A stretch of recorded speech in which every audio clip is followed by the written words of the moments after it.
You always smile so weird. I smile weird? Yeah, because we're starting a video and then you start smiling. Okay. Ready? Yes. Take one. Welcome back to another video, guys. My name's Hannah. You're just making fun of me because I did that on your last video. Hey guys, welcome back to another video. So because of my last Q&A, so many of you wanted us to do a video on how we got out of debt so quickly, and to just give you guys some tips on how to get out of debt or reduce your monthly payments so that you can slowly chip away at all that money you owe the bank. So my name is Hannah Man, and my I'm married to Hannah.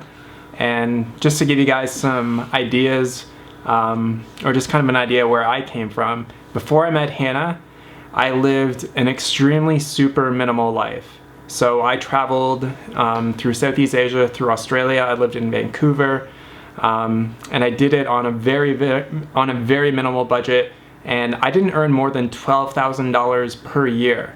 Ever. So when I met Hannah was actually the year that I made the most amount of money in my life, which was crazy to think. But I lived extremely minimally. I was able to travel all around the world on a very, very tight budget, but I always had money saved up. And it was very contradictory to how a lot of people live their lives. So a lot of our tips are coming from a wealth of experience. And Hannah, you can go over specifically when we met, kind of our situation. Yeah, so when we met, Derek was living in his parents' basement, and I remember people would be like, oh, Derek's just using you for money. Like, there was all this drama online and people were just saying all this stupid stuff. And it was really funny because I had a job where I was an account executive for a billion-dollar company. I worked there for 7 years and I was a sales rep. So basically I made a lot of money, like more money than I ever made my whole life. And like what, like $60,000 a year? No, I was making like $75,000 a year. Yeah. Hannah owned a house and she owned a Mercedes. Yes. I lived in my parents' basement. I only, like, my biggest possession was a bike and a laptop. Yeah. So we were both coming from like very different extremes. I had a lot of credit card debt, which we were just talking about. I was like, I don't even think you knew how much credit card debt I had when we met. And he's like, oh, I knew because I saw you paying it off. So anyways, we'll kind of tell you guys our story, and I just want you to keep in mind that when we first met, we weren't making any more money when I quit my job and we started working online full time. I wasn't making any more money than I was making when I was working. I basically quit my job when I was able to like comfortably live off of the money that we were making online, but I wasn't making as much money as we were. I was basically like every normal American person. When I was 22, I bought a house. I bought a foreclosed house, which was smart, for like $79,000. I was working at my job full time. It was just like anybody else. I had credit cards. I had a lot of credit card debt. There was one point where I had like $50,000 in credit card debt. This is way before I met Derek, and I actually refinanced my mortgage on my house and rolled all of that money into my house. So my house was like carrying all this credit card debt. And one of the stupidest things I've ever done was take my credit cards after I did that and go and get another 20 grand in credit card debt. So I feel like it's just so, it's really ingrained into us, into all the billboards we see and all the radio shows we see and all the beauty ads we see and all this stuff that we see, that we have to buy all of this stuff to make ourselves complete or make ourselves better. And I feel like the more money you make, the more you get dug into this hole, and it's harder and harder to get out of it. So when I met Derek, it was like such a blessing because he was living so minimally. You barely made any money and you had like $3,000 saved. And when it was all said and done, when we sold my house, sold my car, everything, I was negative. You're still a few $1,000s in debt. Yeah, and that was after I paid off $20,000 in credit card debt. And that was after we paid a few $1,000s to finish off the renovations that Hannah didn't finish in her house. Yeah. So she was probably at least $4,000 or $5,000 in debt. So the appearance from the outside was that she had more money than me because she had the illusion of money. And the illusion of money is through debt. So people can have really nice homes, they can have really nice cars, but that doesn't mean that they're rich. That just basically means that they can make the monthly payments, and if they can't make the monthly payments, the bank still owns the house or the bank still owns the car, and they will take it back. One really important kind of idea that I want to implant in your mind is that debt and how much money you make and how much money you spend is a habit. So it's really important to think a habit is something that you can change. Most people are in the United States, I believe it's about 50% of Americans are in some kind of consumer debt on a credit card. If you include mortgages and stuff, it's somewhere around 80%. College. And college loans and all that kind of Health stuff. bills. So all that type of stuff, just understand that if you're in some kind of debt, it's very normal. And the habit is that people that are in debt are in the habit of spending more money than they bring in. So it's very, very simple. People that are able to save money are in the habit of spending less money than what they earn. So it's very simple, but most people don't really think of it like that. And it's a habit that you can change. I think that most people, despite how much money you make, because I've been at the very bottom end of it, where I didn't make even enough money to pay income tax, is that I was still able to save money, and through a number of the tips that we're gonna talk about. No, I'm just gonna tell the story of like how we lived for the first year. Okay. So just to give you guys a really brief overview of how we got out of debt really quickly, like I said, owned a house which was about $110,000, and that was my mortgage. I had a Mercedes that I think when I sold it, I owed like $16,000 on, and then I had about $20,000 in credit card debt. When Derek moved to the United States, we decided to just completely minimize our life. We were planning on moving to Hawaii, and we thought, like, why don't we just sell our house, get rid of everything, move somewhere warm, and live basically with very nothing. Simply. So what we did was if you've been following for a long time, you probably remember the green wall in the house and like us renovating the house. We renovated my house. We took everything out of it, had our realtor put it on the market, packed up my Mercedes with like everything that we had. We barely had anything at this point.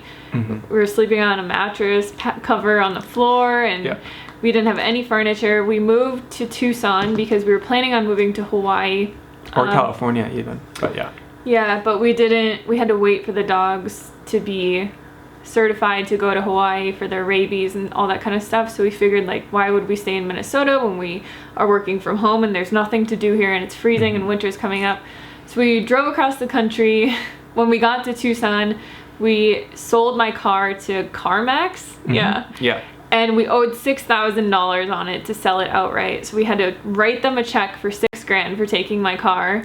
And we got this studio apartment that, well, it wasn't a studio. They upped us to a 1-bedroom.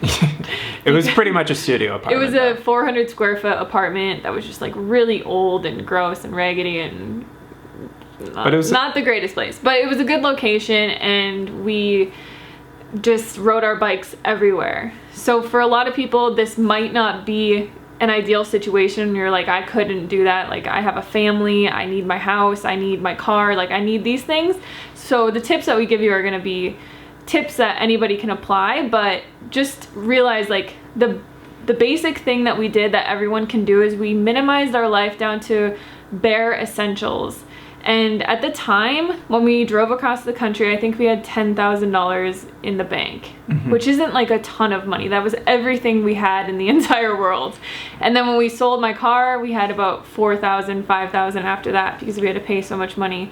So we were riding our bikes with a baby cart on the back to like get groceries. We put all our groceries in it. Mm-hmm. We did everything, riding our bikes everywhere. We didn't even have cell phone plans for like a year and a half or so. If that. We had a $3 cell phone plan, $3 per month, which was essentially kind of like a prepaid.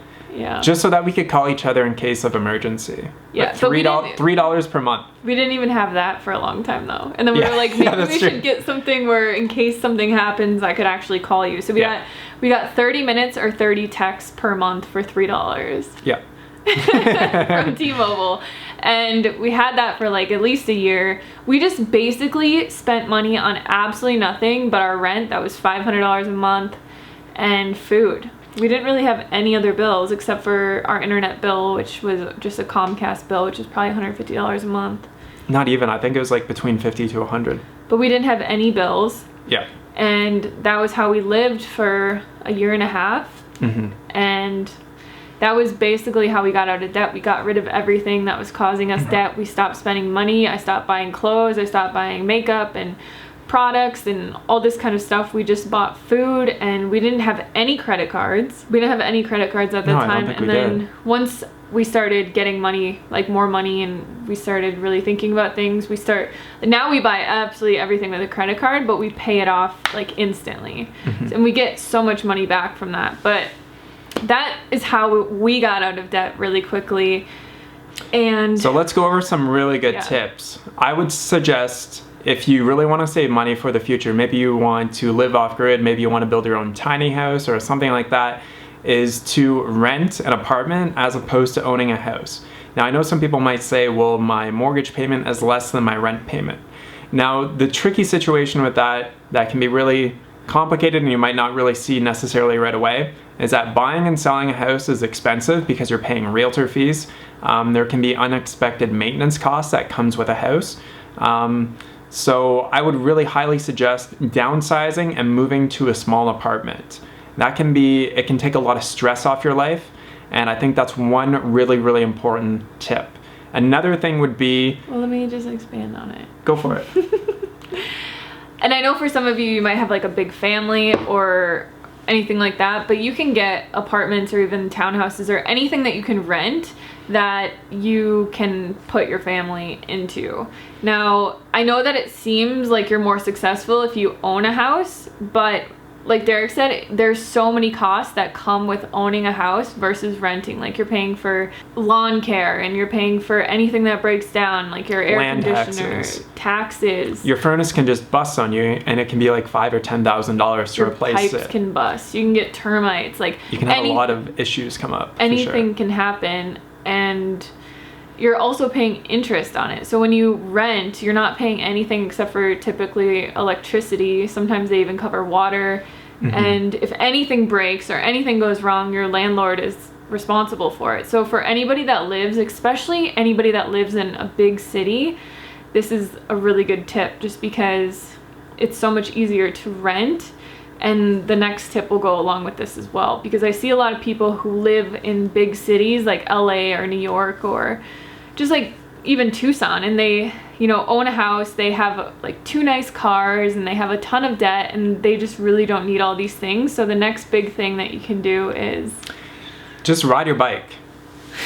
Owning a bike and just riding your bike is one of the most freeing things that I've probably experienced in my adult life.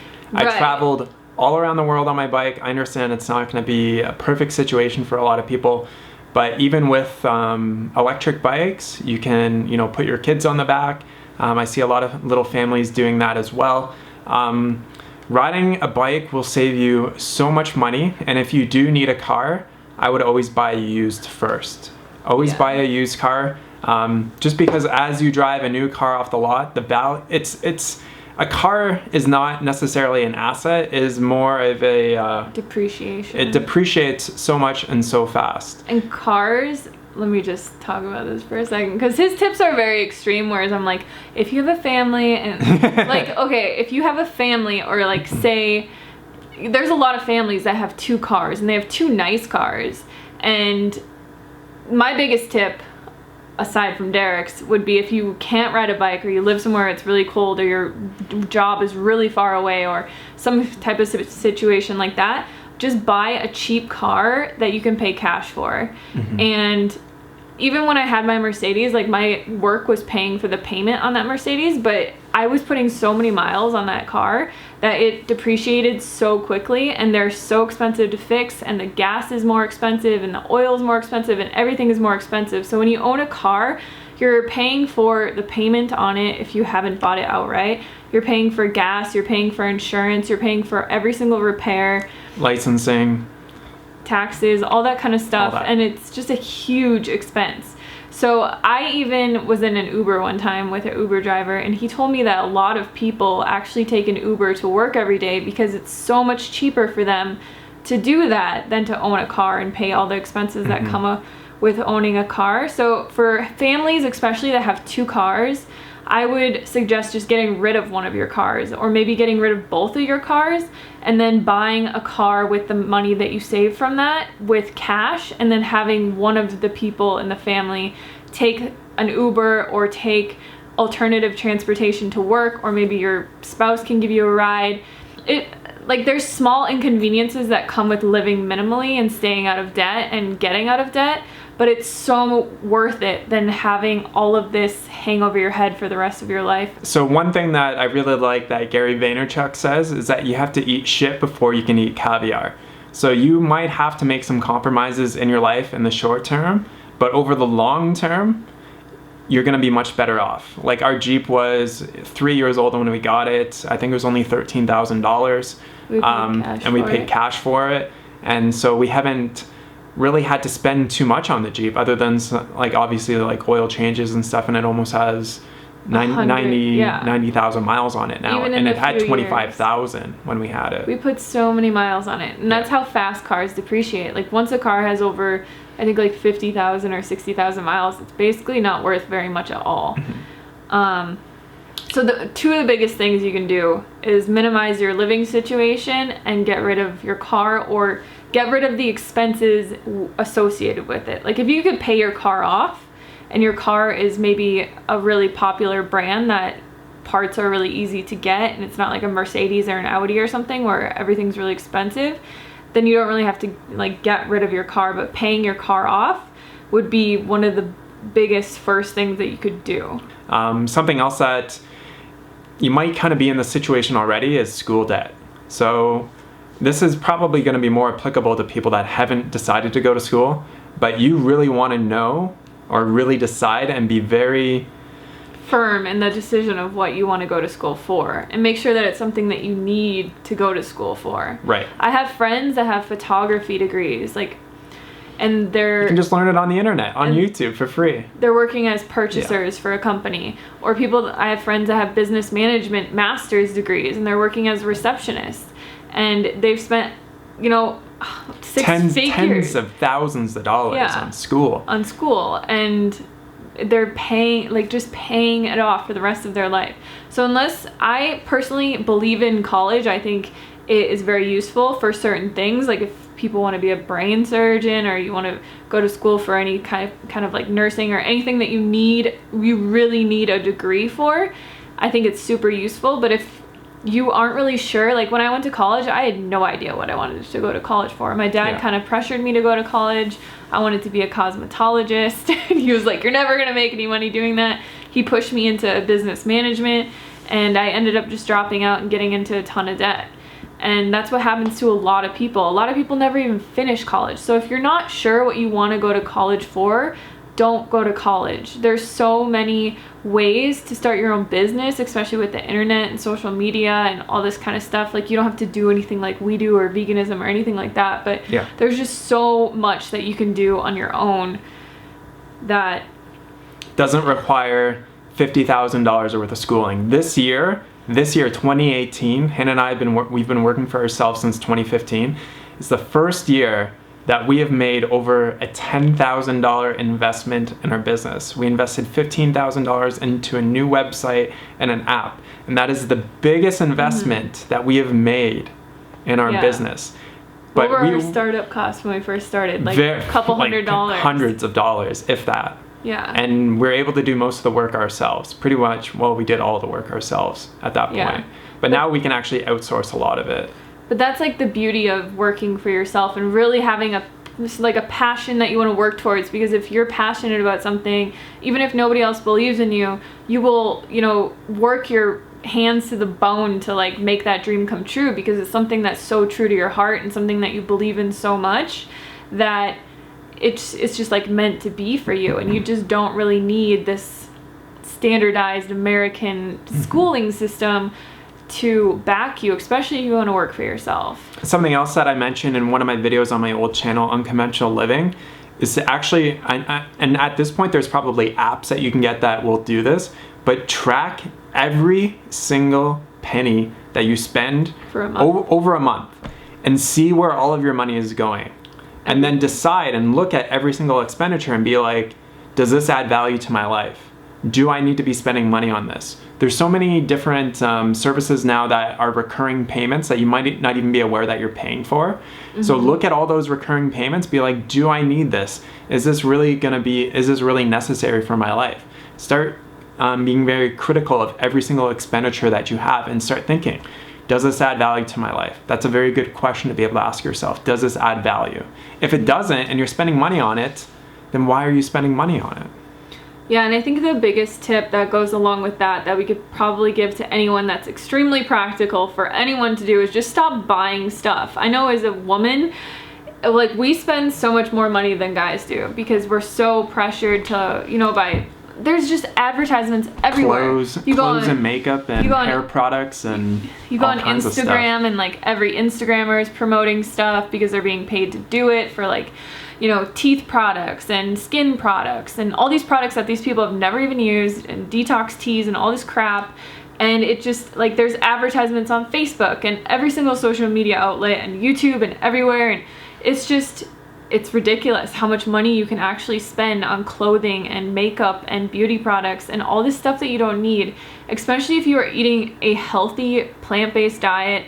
That is probably one of the biggest beauty tips you could ever get in your entire life, is to just eat healthy and exercise and take care of yourself. And you're not going to need all that crap. Like, I barely ever even wear makeup. I don't use any skincare products really. If you guys watched my last video, I don't do anything to my hair. And just another thing is, like, you don't need all that stuff to attract an amazing guy into your life. Like, Derek loves me for me, and like that is the most important thing that you can find in a quality and a significant other, is somebody that truly isn't looking at you because you have like these plumped up lips or like all this Prada crap. Hannah finally farts in front of me now. For the first couple of years she wouldn't do it, but I was like, where did those farts come from? They all just started. Such a new thing. Oh, why do you have to embarrass me on my channel? Eating out at restaurants, going to Starbucks every single day. Those are those habits that you can change very easily. That can save you a lot of money. So if you're in the habit of going to restaurants multiple times per week, we have friends that go to restaurants 4 or 5 times a week. We don't even go out that often. Maybe even once a week. Maybe once every 2 weeks we might go out and get some food. Yeah. And it's mainly for us. It's obviously we want to eat healthier, and we know that the food that we make at home is gonna be oil free. It's not gonna have a lot of like salt in it. So that's one thing that we do even now, just to save money and also improve our health. There's one other thing. What was it? I just thought of it. But just stop buying stuff, and if you do what Derek said and you get a notebook and you just start tracking every single thing that you buy, save every single receipt that you ever get and take a photo of it and put it into a folder on your phone, and then add it up at the end of every day or every week, like, you'll just notice you're spending so much money on food when you go out to eat at work, or when you forget your lunch, or when you just are like lazy and you're shopping and you're at Target and you just start buying everything. Like, that even happens to me at Whole Foods. I'll go in there for like an apple and I end up with like $100 worth of like Miyoko's cheese and shit. And it's just like, it can get ridiculous. So probably one of the final tips that we're gonna give. If you have this is a really good one. Say you have like 3 or 4 sources of debt. Say you have a couple credit cards, you have a car loan. Is start making goals on how quickly you're gonna pay those off. So if you're applying what we're saying and you're saving money, take that money and pay off those debts as quickly as you can. Yeah. Just pay them off. Set a goal, be like, all right, I'm gonna pay off this credit card in 3 months, and make that your goal. Understand, like, all right, I've gotta save X amount of dollars per month in order to pay that off.